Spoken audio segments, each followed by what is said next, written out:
এখানেই আগুন লাগে।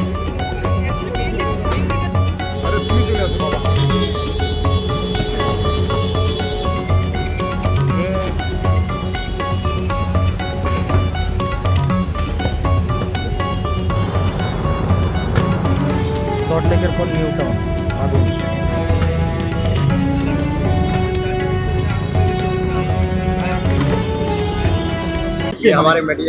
এখানে সব স্কুটি এনকেডি এর স্কুটি এবং বাইক টাইক পরিষেবা এখানে থাকতো এর ভেতরে। এগুলো পেটিএম সাইকেল, ব্যাটারির স্কুটি, পেটিএম সাইকেল এখানে থাকতো। আগুন লেগেছে প্রায়, এটা তো প্রায় অন্তত 1.5 ঘন্টা 1 ঘন্টার উপরে আগুন লেগে গিয়েছে। এটা এখনো তো দেখছি আমরা, এখনো দমকল পরিষেবা এসে পৌঁছাচ্ছে না। এটা সত্যি নিউ টাউনের মানুষের কাছে চিন্তিত। এত বড় একটা স্মার্ট সিটি